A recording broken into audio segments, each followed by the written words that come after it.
대릴 사위. 옛날 어느 집에 외동딸이 있었습니다. 딸을 시집 보내면 외롭고 쓸쓸하여 대릴 사위를 맞았습니다. 대릴 사위란 신랑이 색신의 집에 얹혀 사는 것을 말하지요. 그런데 대릴 사위는 좀 모자라는 바보였습니다. 사위가 하루에도 몇 번씩 바보짓을 하여 장인과 장모는 가슴이 답답했습니다. 살다 보면 차차 나아지겠지. 장인과 장모는 애써 참으며 살았습니다. 바보 사위는 마음은 착해 장인과 장모에게 온갖 구박을 받으면서도 불평 한마디가 없었지요. 그러던 어느 날 장인이 사위에게 말했습니다. 오늘이 장날이니 장에 가서 갓 하나만 사오게. 옆에서 장모도 말했습니다. 뚝배기도 하나 사오게. 바보 사위는 돈을 받아가지고 집을 나섰지요. 아내는 남편이 미덥지 않아 따라 나왔습니다. 아내는 남편을 외딴 곳으로 데려가서 작은 소리로 당부를 했습니다. 뚝배기를 잘못 사면 깨진 걸 사게 되어 물이 셉니다. 그러니 뚝배기에 물을 부어보고 물이 새나 안 새나를 잘 살펴야 해요. 그리고 갓은 아버님 머리에 꼭 맞는 걸 사오셔야 합니다. 아내는 남편이 혹시 물건을 잘못 사올까봐 찬찬히 일러주었습니다. 장인께 맞는 갓을 사려면 장인을 모시고 가야겠네. 아니지요. 아버님 머리가 당신과 비슷하니 당신이 머리에 써보고 맞으면 되지요. 어허, 그렇구나. 이번에는 물건을 잘 사와서 아버님과 어머님께 칭찬을 좀 받으세요. 아참, 바가지와 물이 있어야지. 그래야 뚝배기가 새나 안 새나 알 수 있지. 당신 머리가 참 좋으시네요. 아내는 좋아하며 허리춤에 쪽박을 채워주었습니다. 물은 안 줘? 물은 얻어서 부으세요. 남편은 집을 나섰습니다. 아내는 마음이 조마조마했지요. 장에 간 바보 사위는 뚝배기 파는 곳부터 갔습니다. 바보 사위는 뚝배기를 이리저리 살펴보더니 주인에게 물었습니다. 이거 금이 간 것이 아닙니까? 금이 가다니요. 금이 간 뚝배기를 왜 팔겠습니까? 좋아요. 내가 조사해보면 금방 아니까. 바보 사위는 뚝배기를 머리에 써보려고 하였습니다. 아니, 이거 내 머리에 안 맞잖아. 그렇다면 금이 가서 새는 게 틀림없어. 바보 사위는 뚝배기를 팽개쳤습니다. 그 바람에 뚝배기가 쨍그랑 깨지고 말았지요. 뚝배기 주인은 소리를 질렀습니다. 이 사람이 멀쩡한 남의 뚝배기를 던져서 깨는 거예요. 어서 뚝배기 값을 물어내시오. 이까짓 거 얼마요? 바보 사위는 뚝배기 값을 물어주고는 갓 파는 곳으로 갔습니다. 그렇지, 먼저 물을 얻어야지. 바보 사위는 갓 장수를 보자 물이 생각나서 주막으로 뛰어갔습니다. 저 물 좀 주십시오. 주막 주인은 물독을 가리키며 말했습니다. 저기 물독에서 퍼드십시오.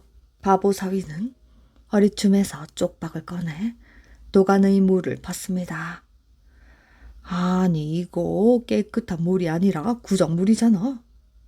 바보 사위가 얼굴을 찡그리고 말하자 주인이 얼른 와서 야단을 쳤습니다. 그건 구정물이 아니라 술이요. 바보 사위는 물동 옆에 있는 술독에 쪽박을 잘못 넣었던 것이지요. 바보 사위는 쪽박에 펐던 술을 뿌리는 바람에 부엌에 장만해 놓은 음식에 들어가 음식을 버려놓았습니다. 바보사위는 음식값을 물어주고 나왔지요. 바보사위는 물을 새로 퍼서는 터덜터덜 갓 파는 곳으로 갔습니다. 좋은 갓인가 나쁜 갓인가 어디 한번 보자.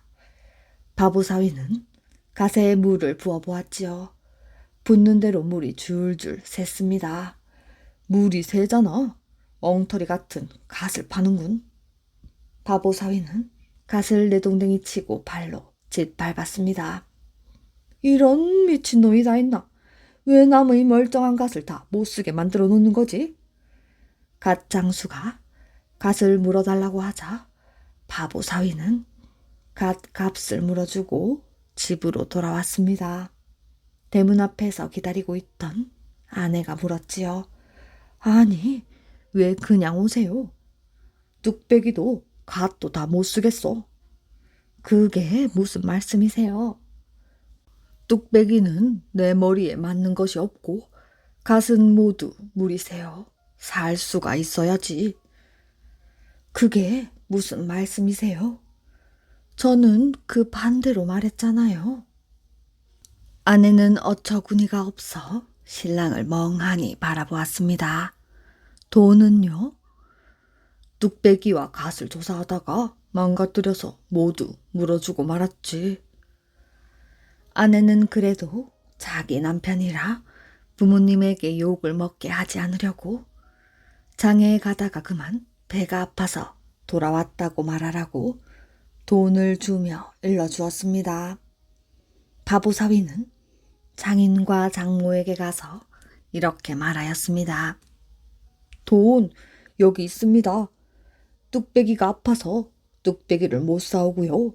갓이 아파서 갓도 사오지 못했습니다. 옥단지를 맡긴 나그네. 옛날 남부럽지 않게 사는 사람이 있었습니다. 처음 살림 날 때는 어려웠지만 온 식구가 부지런히 일해서 날로 날로 살림이 불어났지요. 어느 날 길 가던 나그네가 하룻밤만 묵게 해달라고 했습니다. 나그네는 주인에게 아주 귀한 옥단지라면서 맡길 테니 돈 1,000냥만 빌려달라고 하는 것이었습니다. 이자까지 잘 쳐주겠다고 하면서요. 오랫동안 과거를 보았으나 번번이 낙방하여 살림이 거덜났다면서 장사 미천으로 쓰려고 한다고 합니다. 그 옥단지는 집안 대대로 내려오는 보물이라 한 3,000냥은 나갈 거라나 사정이 딱하기도 하고 또 귀한 것이니 반드시 찾으러 오겠지 싶어 1,000냥을 내주었습니다. 며칠 뒤 한양에서 도자기를 파는 사람이 왔길래 옥단지를 보여주었습니다. 그 사람은 도자기를 이리저리 살피더니 흔한 단지라면서 몇십 냥밖에 안 나가는 가짜라고 했습니다. 그 길로 주인은 몸져 눕고 말았습니다. 돈을 빌려간 나그네는 다시는 안 올 것이고 그러면 밤을 낮삼아 일을 해서 모은 돈을 잃게 생겼으니 말이지요. 앉으나 서나 한숨뿐이니 옆에서 지켜보는 식구들도 마음이 편할 리 없었지요. 이 주인에게 어린 아들이 있었는데 어느 날 몸져 누운 아버지에게 오더니 아버지 걱정 마세요. 빌려간 돈의 이자까지 쳐서 받을 수 있는 좋은 방법이 있습니다. 그래, 방법이라는 것이 무엇이냐? 아들은 아버지에게 생각해낸 방법을 자세히 말해 주었습니다. 며칠 있다가 이 주인은 떡을 하네, 술을 담그네, 돼지를 잡내하며 야단스럽게 음식을 장만하여 잔치를 벌였습니다. 그러고는 동네 어른들뿐 아니라 이웃 동네 어른들까지 모두 모셨지요. 어른들이 자리를 잡고 앉자 주인이 나서서 인사말을 했습니다. 여러 어르신들의 도움으로 저희가 이만큼 살게 되었습니다. 오늘이 저의 귀 빠진 날이라 고마우신 어르신들을 모셨으니 만나게 드시고 마음껏 놀다 가십시오. 그리고 얼마 전에 저희 집에 묵었다 가신 분이 집안 대대로 내려오는 보물인 옥단지를 맡겼는데 며칠 뒤에 찾아갈 것이고 해서 어르신들께 구경을 시켜드리고 싶군요. 그러고는 안으로 들어가서 비단 보자기에 싼 옥단지를 두 손으로 받쳐 조심조심 나왔습니다. 그런데 나오다가 그만 문지방에 걸려 넘어지는 바람에 옥단지가 산산조각이 났지요. 새파랗게 질린 주인은 쓰러져서 일어나질 못했습니다. 동네 어른들은 하나둘 자리를 떴습니다. 소문은 눈 깜빡할 사이에 퍼져나갔습니다. 그 비싼 옥단지를 깼으니 있는 온밭 다 팔아도 어렵겠구먼. 소문은 걷잡을 수 없이 퍼져 옥단지를 맡긴 나그네의 귀까지 들어갔습니다. 얼마 후 나그네는 주인을 찾아와서 빌린 돈 1000냥과 약속한 이자를 내놓았지요. 그러고는 맡긴 옥단지를 달라고 했습니다. 주인은 돈을 차근차근 세면서 안방 벽장 깊숙이 잘 넣어두었으니 안 사람이 가지고 나올 거요 하며 말했습니다. 기다려도 나오지 않자 나그네는 빨리 옥단지를 내놓으라며 야단 법석을 떨었지요. 주인은 돈을 다 세어 받은 다음 안채에다 대고 소리를 쳤습니다. 여보, 벽장에 잘 모셔둔 옥단지 내오시오. 잠시 후 옥단지를 나그네 앞에 갖다 놓자 나그네는 깜짝 놀라 눈이 휘둥그레졌습니다. 아니, 옥단지가 깨진 줄 알았는데. 말끝을 흐리더니 얼른 집어들고 걸음아 날 살려라 주랭랑을 쳤지요. 그 나그네는 자기의 속마음을 들켰으니 얼마나 부끄러웠겠어요. 화수분 바가지. 옛날 참 가난하게 사는 농사꾼이 있었습니다. 그런데 한 해 여름에는 흉년이 들어서 먹을 것이 뚝 떨어져 버렸습니다. 할 수 없이 세간을 파는데 솥단지와 숟가락, 젓가락만 빼놓고 몽땅 장에 가져다 팔았습니다. 그렇게 해서 겨우 쌀 한 대박만 받아 가지고 오는데 오다 보니 웬 사람이 큰 함지에다가 개구리를 잡아서 잔뜩 넣어 가지고 갔습니다. 그 개구리는 무엇에 쓰려고 잡아가시오? 집에 먹을 것이 떨어져서 개구리라도 구워 먹으려고 그러지요. 흉년이 들어서 다른 사람들도 살기가 어렵긴 어려운 모양입니다. 그래도 한창 발딱발딱 뛰어다닐 산 개구리를 잡아가지고 가는 걸 보니 참 안 되어 보였습니다. 저것들도 한 세상 살려고 나왔을 텐데 여름 한철 살아보지도 못하고 죽게 되었구나. 이런 생각이 들어서 그 개구리를 저한테 팔라고 했습니다. 내 이 쌀 한 대박을 드릴 터이니 그 개구리를 나한테 파시오. 개구리를 잡아가지고 가는 사람은 세상에 이런 횡재가 어디 있나 싶었지요. 그게 정말이오? 그럼 내가 실없는 소리를 하겠소. 어서 바꿉시다. 이렇게 해서 쌀 한 대박과 개구리를 바꿨습니다. 쌀을 주고 개구리를 받아가지고는 근처에 있는 연못에 가서 개구리를 한 마리씩 연못에 넣어줬습니다. 넣어주니 개구리들은 신명나게 헤엄을 쳐서 물 속으로 들어갔지요. 개구리를 연못에 다 넣어주고 돌아서려는데 물속에 들어갔던 개구리들이 다시 물 밖으로 나오는 게 아니겠어요? 개구리들아, 어서 물속으로 들어가거라. 여기 나와 있다가 또 잡힐라. 그래도 개구리들은 가지 않고 개골개골 거리고 있었습니다. 웬일인가 하고 가만히 보니 개구리 떼가 바가지 하나를 끌고 나와 있었습니다. 오라, 저 미물도 은혜를 갚겠다고 저러는구나. 그래, 볼품없는 헌 바가지이지만 고맙게 받겠다. 이렇게 생각하고 바가지를 주워들었습니다. 농사꾼은 바가지 하나 들고 집으로 돌아왔습니다. 집에 돌아오니 아내가 세간 팔아서 사온 쌀은 어디 있냐고 물었지요. 쌀 대신 빈 바가지 하나 얻어왔소.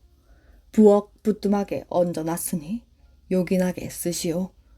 아내가 부엌에 나가보니 농담도 잘 하는구려. 빈 바가지라더니 쌀이 하나 가득 들어있구먼요. 하도 이상해서 부엌에 나가봤더니 정말이었습니다. 조금 전까지만 해도 텅텅 비어있던 바가지에 어느새 하얀 쌀이 절절 넘치게 들어있지 뭐예요. 농사꾼 내외는 그 쌀로 밥을 지어 배불리 잘 먹었습니다.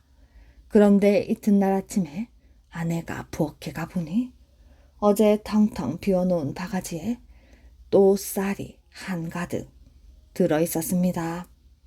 여보, 바가지에 또 쌀이 들어있어요. 그러고 보니 이 바가지가 말로만 듣던 화수분 바가지인 모양입니다. 쌀을 퍼내고 나면 가득 차고 또 퍼내고 나면 가득 찼습니다. 개구리들이 저희 목숨 살려준 은공을 갚으려고 내게 이런 보물을 주었구나. 이걸 어찌 나 혼자 쓸 소냐. 이렇게 생각하고 바가지에 나온 쌀을 이웃 사람들에게 아낌없이 나누어 주었습니다. 소문이 퍼지고 퍼져서 어디고 간에 쌀 양식이 떨어진 사람들은 모두 찾아왔지요. 그래서 이 농사꾼 집 앞에는 사시사철 쌀 얻으러 온 사람들이 줄을 서 있었다고 합니다. 형제의 착한 마음씨. 옛날 어느 마을에 의 좋은 형제가 살았습니다. 그들의 집은 비록 가난했으나 서로 우애가 깊고 의 좋은 형제였지요. 어느 날 형제가 길을 가는데 길가에 유난히도 반짝이는 물건 하나가 보였습니다. 형제는 반짝이는 물건 쪽으로 다가갔지요. 그것은 커다란 금덩이였습니다. 형제는 그만 눈이 휘둥그레졌지요. 형님이 마음씨가 착하고 고즈니 하느님이 형님에게 내리신 건지도 몰라요. 이 금덩이는 형님이 가지세요. 그게 무슨 말이냐? 착하기는 네가 더 착하지. 이 못난 형을 여태껏 얼마나 잘 섬겨왔느냐? 그건 너희 착한 마음에 감동한 하느님이 내게 내리신 금덩이인질 모르지. 이 금덩이는 네가 가져야 한다. 아니에요. 형님이 가져야 해요. 형님은 부모님을 모시고 있으며 조상님들 제사 또한 모시고 있잖아요. 그러니 형님이 가지세요. 아니다. 나는 너보다 논을 더 가졌잖니. 형제는 금덩이를 서로 양보하느라고 옥신각신했습니다. 그러다 형제는 금덩이를 들고 가면서 누가 가져야 하는지 생각해 보기로 했습니다. 얼마쯤 길을 가다가 형은 문득 이런 생각을 했지요. 이 금덩이 때문에 오히려 어려운 문제가 생겼어. 이 금덩이만 없었다면 이런 문제는 생기지 않았을 거야. 만약 어느 한쪽이 금덩이를 가지게 되면 뒷날 금덩이 때문에 서로 다투는 일이 생길지도 몰라. 그러니 아예 제자리에 갖다 놓도록 하자. 형은 이런 생각을 하고 동생에게 자기의 뜻을 말했습니다. 동생도 형의 생각에 찬성을 하며 좋아했지요. 형제는 오던 길을 되돌아가서 그 금덩이를 제자리에 놓았습니다. 그러자 형제의 마음은 한결 가볍고 환하게 밝아졌습니다. 그 뒤로 형제의 착한 마음에 감동한 하느님이 금덩이를 2개로 나누어 하나씩 나누어 주었다고 합니다. 거지가 된 아들. 어느 마을에 큰 부자가 있었습니다. 그 부자에게는 아들 하나가 있었는데 어렸을 때부터 돈을 헤프게 쓰는 버릇이 있었지요. 그러다 부모님이 돌아가시자 그 많은 재산 모두가 그의 차지가 되었습니다. 이제 모두 내 재산이니까 마음 놓고 쓰고 싶은 대로 써도 되겠지 하고 생각한 아들은 돈을 마구마구 쓰기 시작했습니다. 그러자 그의 집에는 날마다 친구들이 끊이지 않고 몰려들었지요. 돈 많고 권력이 있는 사람한테는 항상 놀고 먹으려는 사람들이 모이게 마련입니다. 그래, 어서들 오게나. 나를 찾아주는 건 역시 자네들 뿐이구먼. 마음껏 마시고 놀다 가구려. 그 역시 친구들과 어울려 먹고 마시는 즐거운 생활에 만족을 하였습니다. 일을 하지 않고 매일 돈을 쓰기만 하니 그 많던 재산도 조금씩 없어질 수밖에 없었습니다. 마침내 부모로부터 물려받은 엄청난 재산을 모두 없애고 거지 신세가 되었지요. 그 많던 친구들도 이미 자기 곁을 떠나버리고 말았습니다. 정말 한심하고 처량한 거지 신세가 되었지요. 그래서 아들은 평소에 자기에게 신세를 졌던 친구들을 찾아 나섰습니다. 처음에는 친구들도 딱하게 여겨 용돈을 주기도 하고 밥도 주며 하루하루 그런 대로 생활을 이어나갈 수 있게 되었습니다. 그러나 차츰 친구들도 그를 멀리하게 되었습니다. 어떤 친구는 만나주지도 않았지요. 겨울이 되었습니다. 집까지 팔아먹은 그에게 이제 남은 것은 아무것도 없고 단지 입고 있던 털 외투뿐이었지요. 날씨가 포근해진 어느 겨울날 그는 어슬렁거리며 돌아다니다 제비 한 마리를 보았습니다. 제비로구나. 벌써 봄이 왔네. 그러나 그 제비는 계절을 모르고 찾아온 제비였죠. 그것을 알 리가 없는 아들은 입고 있던 외투를 팔아 배부르게 밥과 술을 먹었습니다. 그리고 며칠이 지나자 본격적인 겨울 추위가 다시 시작되었습니다. 아이고 추워라. 하지만 그를 가엾이 여기고 도와주는 사람은 아무도 없었습니다. 아들은 추위에 몸을 덜덜 떨며 길을 걷다가 며칠 전 보았던 그 제비가 길바닥에 얼어 죽어 있는 것을 보았습니다. 아들은 그때서야 비로소 자기의 어리석음을 깨달았습니다. 개를 구한 머슴 아이. 어느 마을의 부잣집에 나이가 어린 머슴이 있었습니다. 나이는 어리지만 상냥하고 성실하여 주인이 믿고 아껴주었지요. 어느 날 주인의 친구 되는 사람이 놀러를 왔습니다. 그는 이 머슴 아이를 보더니 깜짝 놀라며 살인을 할 관상이니 어서 내쫓으라는 것이었습니다. 주인은 말했습니다. 여보게 자네가 관상을 잘 본다는 건 알지만 저 아이는 착하고 성실한 아이야. 살인 같은 걸 저지를 아이가 아니야. 하며 어린 머슴을 감쌌습니다. 그렇지만 친구가 정색을 하며 거듭 말하자 주인은 어쩔 수 없이 그 아이를 내쫓았습니다. 이리하여 그 머슴 아이는 영문도 모른 채 그 집에서 쫓겨났지요. 정처 없이 길을 걷고 있는데 비가 오기 시작하더니 마침 폭우로 변해 개울물이 건너갈 수 없을 만큼 차올랐습니다. 그런데 그때 개울물에 빠진 개를 보았습니다. 어쩐지 의지할 데가 없는 자신의 신세와 같아 보여 개를 물에서 구해주었지요. 장대같이 계속 쏟아지던 비는 그쳤으나 물이 너무 많이 불어서 도저히 건널 수가 없었습니다. 주인 어른은 인자하신 분이니 살 곳을 구할 때까지만 있게 해달라고 부탁을 해보자. 머슴은 주인 댁으로 다시 찾아갔습니다. 주인 어른, 비가 너무 와 개울을 건널 수가 없으니 당분간만 머물게 해 주십시오. 그러자 옆에 있던 주인의 친구가 눈을 동그랗게 뜨고 머슴을 보았습니다. 여보게, 저 아이를 잠시만 나가 있게 하게. 내가 자네에게 긴히 할 얘기가 있네. 주인은 머슴을 잠시 내보냈습니다. 이 사람아, 또 무슨 일인가? 그 사이 아이 관상이 바뀌었네. 아무리 봐도 정승감일세.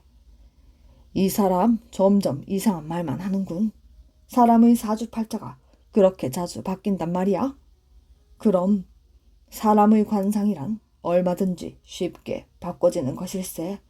내가 실없는 소리를 한다고 비웃을지 모르겠지만 다시 저 머슴을 거두고 공부를 시키게나. 높은 벼슬을 할 걸세. 예끼 이 사람. 자네가 싫다면 내가 데리고 가겠네. 그제야 주인은 친구가 농담이 아니구나 하고 생각하여 머슴을 다시 있게 했습니다. 잠시 후 그 머슴을 불러다 놓고 집을 나간 사이 무슨 일을 했느냐. 분명 착한 일을 한 것이 분명한데 소인은 착한 일을 한 것이 아무것도 없습니다. 물에 빠진 개를 구해줬을 뿐입니다. 어찌 그런 일을 착한 일이라 하겠습니까? 그 소리를 들은 친구는 자신 있게 소리쳤습니다. 그거 보게나 이 아이는 그 개를 건져줌으로써 본래의 살기를 다 풀어버린 개야. 그래, 그 개를 참 잘 구해주었다. 아주 착한 일을 했구나. 그리하여 그 머슴 아이는 다시 부잣집에 살게 되었고 그날부터 글을 열심히 배워 과거에 급제해 훌륭한 사람이 되었다고 합니다. 낙화암과 삼천궁녀. 무왕의 맏아들로 태어난 의자왕은 어렸을 때 용감하고 씩씩하였으며 생각이 깊은 아이였습니다. 또한 부모님께 효도를 다하고 형제간에도 사이좋게 지냈지요.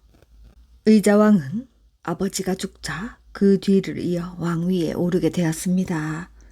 그리고 지방을 자주 돌아보고 죄수를 많이 풀어주는 등 백성들의 마음을 얻을 수 있는 일을 하여 나라를 안정시켰지요.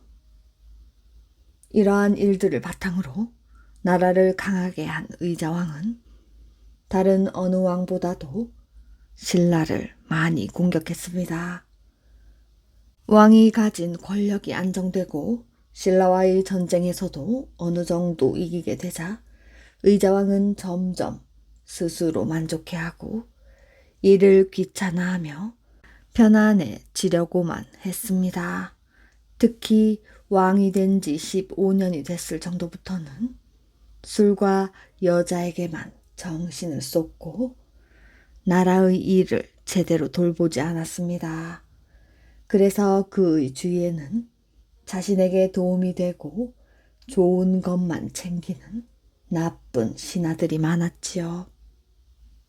이렇게 해서 나라가 어지러워지면서 백성들은 더욱 살기가 어려워질 수밖에 없었지요. 그런데 의자왕은 화려하고 자치스러운 궁전을 지었습니다. 왕을 비롯한 신하들은 놀고 먹기만 좋아하고 백성들의 생활은 더욱 어려워졌습니다. 백제는 점점 나라의 힘을 잃어가고 사회는 흔들리고 있었습니다. 게다가 신하들은 서로 갈라서서 싸우는 통에 다른 나라에서 공격을 하는데도 변변한 대책조차 세우지 못했지요. 당나라 소정방이 10만 군사를 이끌고 백제를 공격해왔고 신라의 김유신이 5만 군사를 이끌고 백제의 성 안으로 들어오고 말았습니다. 당나라 군사들이 이미 백강에 진을 치고 신라군도 단현을 넘어섰다 합니다. 이 소식을 들은 의자왕은 깜짝 놀랐습니다. 어떻게 적을 막느냐는 문제로 시간을 보내는 사이에 발등에 불이 떨어지고 만 것이지요. 의자왕은 안절부절 어찌할 바를 몰랐습니다. 그때 한 장수가 의자왕 앞으로 나오는 것이었습니다. 그는 바로 계백 장군이었지요. 신 계백을 보내주십시오. 장군이 있는 걸 몰랐구려. 이제 우리 백제의 운명은 장군의 손에 달렸소이다. 계백 장군이 거느린 군사는 겨우 5,000명 밖에 되지 않았습니다. 계백은 황산벌에서 신라군과 맞서 싸웠으나 수가 부족하여 지고 말았지요. 이제는 최후의 순간이 오고 말았습니다. 의자왕은 군대를 지휘하여 모두 나아가 싸우라고 명령하였습니다. 백제의 군사들은 어명을 받들어 죽음을 각오하고 싸웠습니다. 백제군은 1만여 명이나 죽어가며 최후의 싸움을 벌였으나 워낙 수가 모자라서 신라와 당나라 연합군을 막지 못했습니다. 중신들의 말을 들을 것을 이 나라는 이제 끝이란 말인가. 왕이시여, 옥체를 보존하셔야 합니다. 어서 자리를 피하시는 게 좋을 듯 하옵니다. 결국 의자왕은 첫째 아들 효와 함께 웅진성으로 피하고 둘째 아들 태가 스스로 왕이 되어 싸웠으나 얼마 버티지 못하고 항복을 하였습니다. 웅진성으로 도망갔던 의자왕도 아들 효와 함께 소정방에게 항복을 하였지요. 이렇게 백제가 망하여 끝나던 날 왕은 도망을 가버리고 군사들도 전쟁터로 내몰리자 궁에 남은 궁녀들은 어디로 가야 할지 몰라 겁을 먹고 있었습니다. 이제 우리는 어떻게 해야 하는 거지? 벌써 당나라 군사들이 들어오고 있다고? 궁녀들은 어찌해야 할지 몰라 눈물만 흘리고 있었지요. 적에게 붙잡혀서 노예로 살 바에는 차라리 죽는 것이 나아. 그래, 우리 지아비는 임금 1명뿐이셔. 우리 깨끗하게 죽자. 당나라 군사들에게 수치스럽고 욕되게 죽음을 당하느니 차라리 백마강으로 몸을 던져 깨끗하게 죽자. 궁녀들은 서로를 위로했습니다. 그리고 궁을 빠져나와 낙화암에 이르렀지요. 궁녀들은 앞을 다투어 강물로 몸을 날렸습니다. 꽃 같은 궁녀들은 차례로 백마강에 떨어져 죽고 말았지요.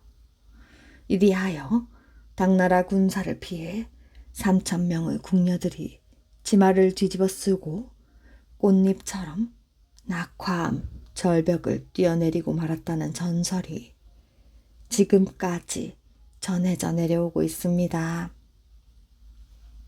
나무꾼을 사랑한 여신. 백록담 근처에 사는 고승이라는 나무꾼이 있었습니다. 그는 부모도 없고 형제도 없었고 산 중턱에 오두막을 짓고 혼자 살았습니다. 나무를 하면 그것을 팔기 위해 가끔씩 장에 나가는 것이 고작이었지요. 어느 날 고승이 산방산 근처에서 나무를 하고 있는데 이상하게 향기가 코를 찔렀습니다. 어디서도 맡아보지 못한 향기였지요. 고승은 그 이상한 향기에 이끌려 커다란 굴 근처까지 오게 되었습니다. 그때 발소리가 들렸습니다. 그런데 놀랍게도 온몸을 안개로 휘감은 아리따운 아가씨가 동굴 옆에 서 있었지요. 아가씨는 마치 선녀와 같았습니다. 그렇게 놀란 눈으로 보지 마세요.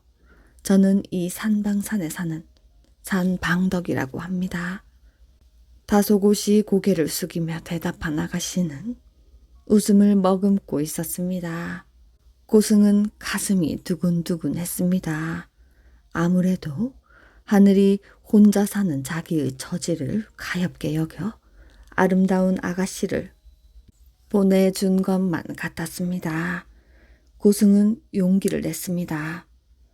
어인일로 산속에 혼자 사시는지 궁금합니다. 그런 것은 묻지 마세요. 하오나 그동안 혼자 지내기가 하도 적적하여 오늘은 바람을 쐬러 나왔습니다.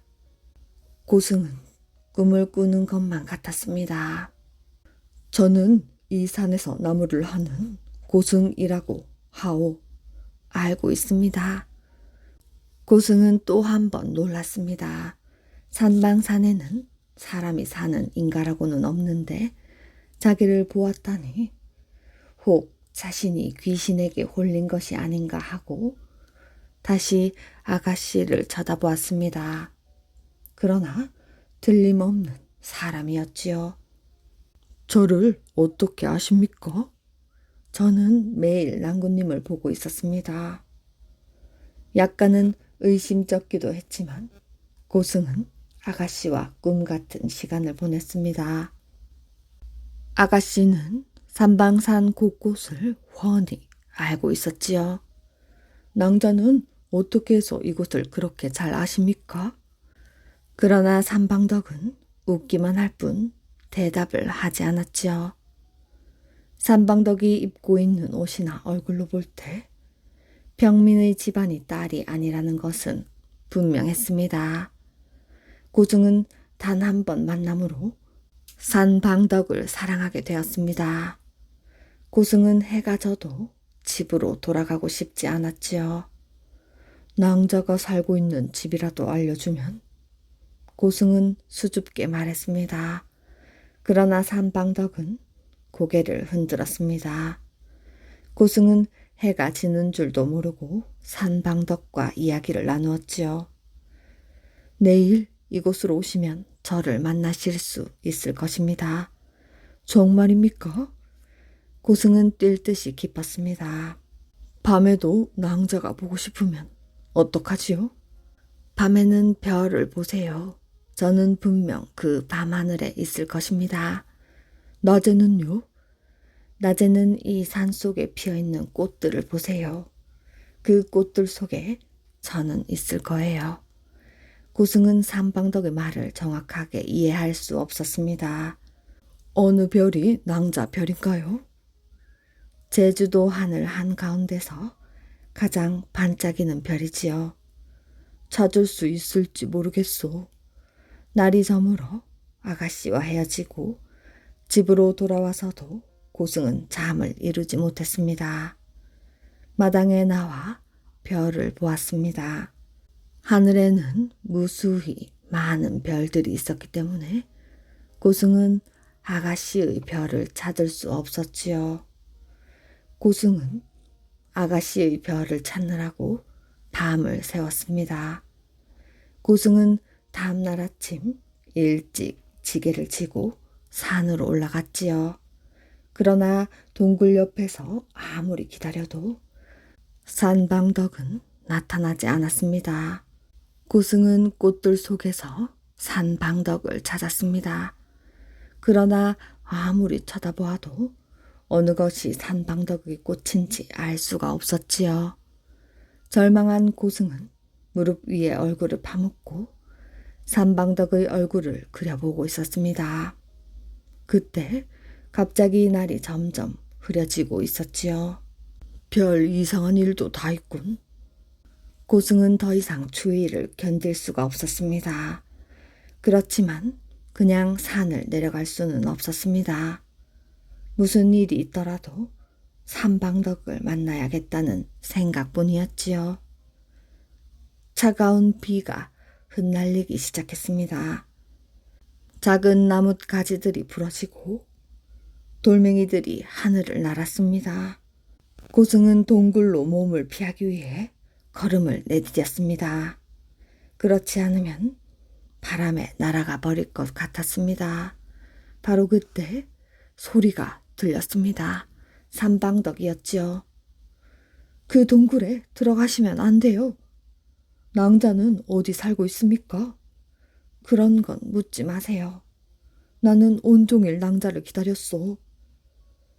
고승의 말투에는 약속을 지키지 않은 원망이 섞여 있었습니다. 그러나 산방덕은 조금도 미안한 기색이 없었지요. 알고 있습니다. 포악한 사냥꾼들이 떼를 지어 산방산으로 몰려와서 조금 늦었습니다. 사냥꾼하고 낭자하고 무슨 연관이 있단 말입니까? 그런데 이상한 일이 일어났습니다. 그렇게 거세게 불던 바람이 산방덕이 나타났을 때에는 잠잠해졌던 것이지요. 하늘에는 구름 한 점 없었고 햇님이 활짝 웃고 있었습니다.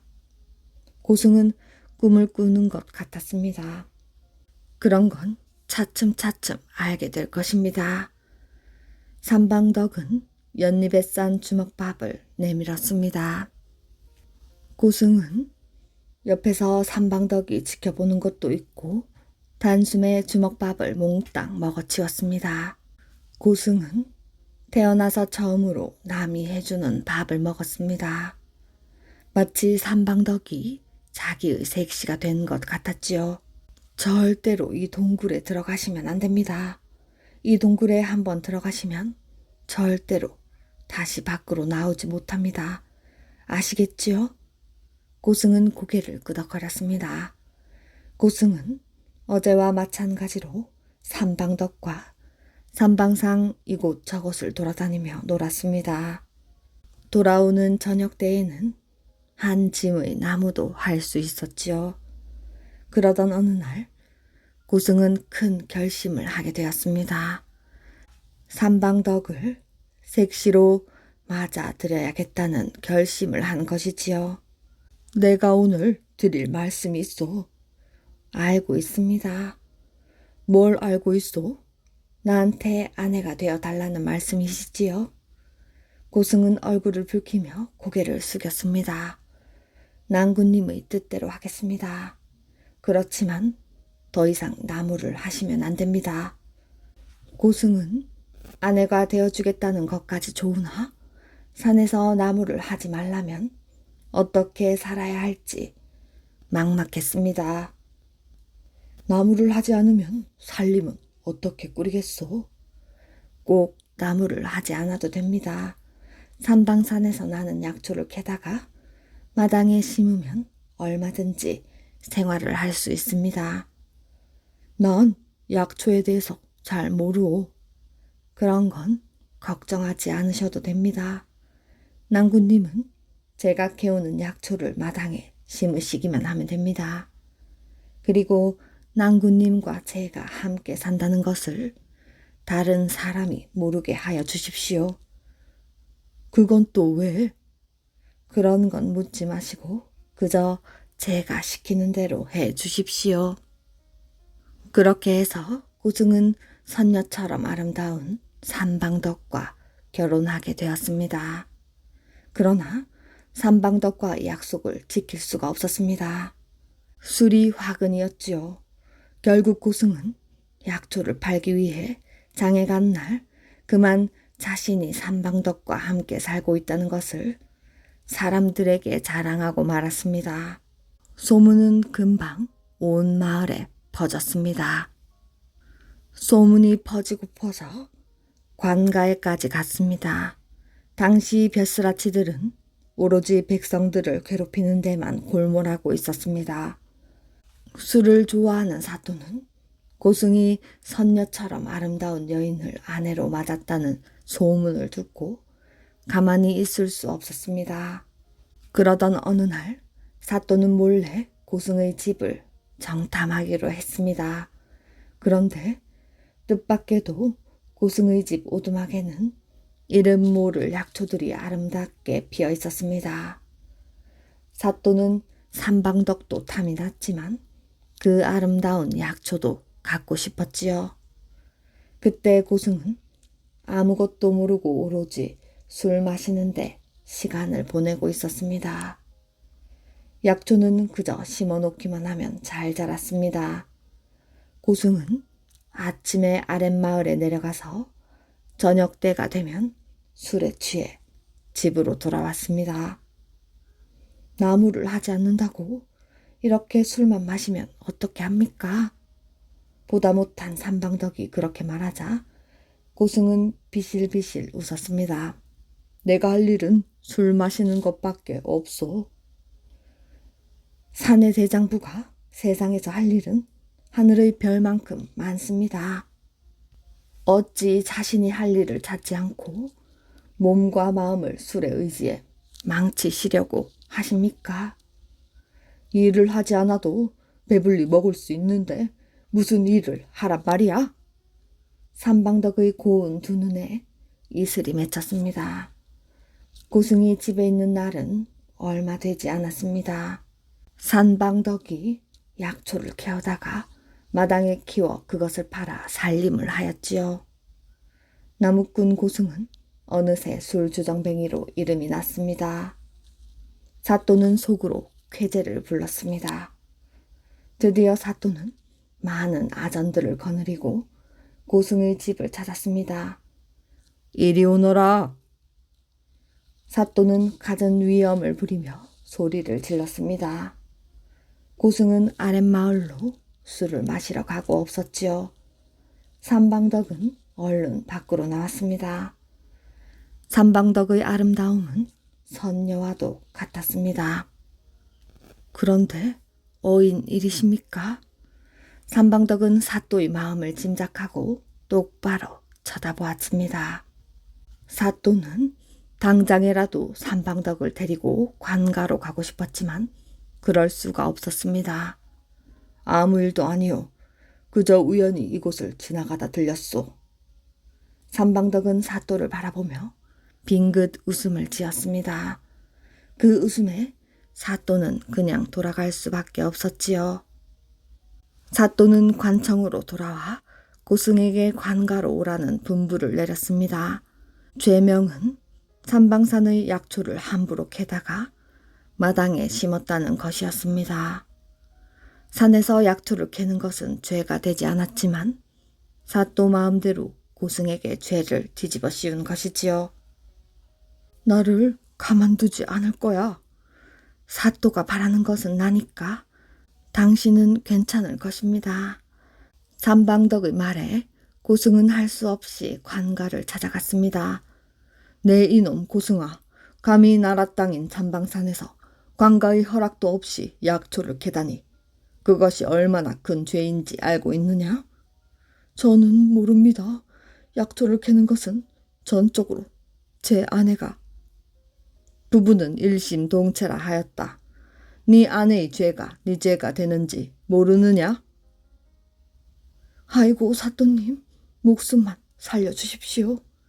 그렇게 큰 죄를 짓고서 허구한 날 술만 범하시는 너를 용서할 수가 없다. 사또님, 제가 어떻게 해야 하겠습니까? 그저 목숨만 살려주십시오. 그렇다면 네 아내를 관가에 바칠 수 있겠느냐? 사또는 음흉하게 웃었습니다. 우리 관가에는 네 아내 같은 젊은 여인이 필요하다. 밥도 해야 되고 발레도 해야 되고 그리고 내가 살고 있는 방과 마루를 깨끗하게 청소하려고 한다. 사또는 본색을 드러냈습니다. 그렇게 한다면 너의 죄를 몽땅 감하여 주고 너는 술을 좋아하니 특별히 술값으로 1년에 얼마 정도의 돈도 주기로 약속하마. 그러나 고승의 얼굴빛은 어두웠습니다. 왜? 싫으냐? 그것이 아니오라. 제 아내가 말을 듣지 않을 것 같아서. 그건 걱정하지 마라. 너만 나하고의 약속을 지켜준다면 뒤처리는 내가 하겠다. 사또는 아무 일도 없었다는 듯이 고승을 집으로 돌려보냈습니다. 사또가 뭐라고 했습니까? 아무 일도 없이 너무 빨리 집으로 돌아온 고승을 보고 삼방덕이 물었습니다. 고승은 삼방덕에게 사실대로 말할 수가 없었지요. 바른대로 말씀을 하셔야 방도를 세우지 않겠습니까? 그제야 고승은 입을 열었습니다. 아니 뭐요? 그래서 약조를 하셨습니까? 그렇지만 난 갈 수가 없습니다. 난 이 삼방산을 떠나서는 하루도 살 수가 없습니다. 그러자 고승의 태도가 아주 달라졌습니다. 당신이 관가에 가지 않으면 내가 죽는다니까. 모름지기 지 어미는 지 아비를 위해 목숨까지 바쳐야 하는 법이다. 당신이 가지 않으면 내가 강제로라도 관가에 끌고 갈 테니 알아서 해. 삼방덕은 말없이 눈물만 흘렸습니다. 고승은 처음 만날 때와는 너무도 달라져 있었지요. 사또는 약속을 지키지 않았다고 하여 고승을 가두었습니다. 그러고는 강제로 삼방덕을 끌고 오라고 분부하였습니다. 마당에 있는 약초도 모두 뽑아오라고 하였지요. 그러나 아전들이 고승의 집에 도착하였을 때는 삼방덕은 자취조차 없었습니다. 마당 가득했던 약초들도 온데간데 없었지요. 아전들은 분명히 근방의 숲속에 있을 거라 여겨 샅샅이 뒤졌으나 삼방덕의 모습은 보이지 않았습니다. 사또는 고승을 불러 매질을 하였습니다. 고승은 죽을 만큼 매를 맞고 다시 감옥에 갇혔습니다. 다음 날까지 삼방덕이 관가에 나타나지 않으면 많은 사람들이 보는 앞에서 처형을 시키겠다고 했습니다. 감옥에 갇힌 고승은 그제야 지난 일을 후회했습니다.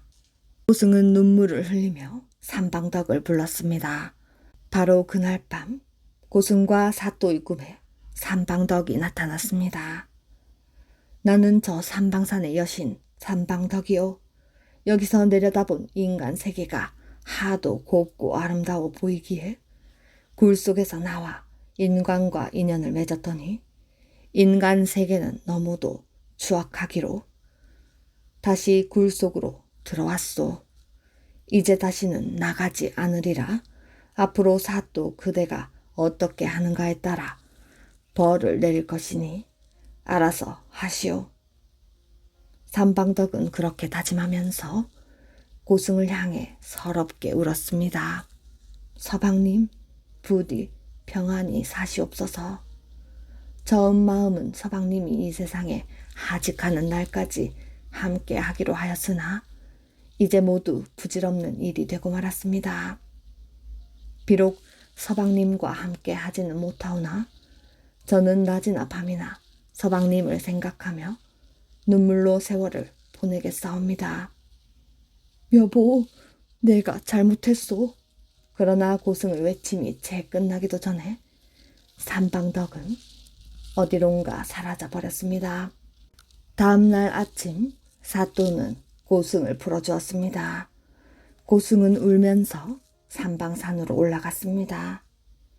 삼방덕을 처음 만난 동굴 쪽으로 갔지요. 굴 속에서는 맑은 물이 졸졸 흐르고 있었습니다. 고승은 동굴 앞에서 소리내어 울었습니다. 내가 잘못했소.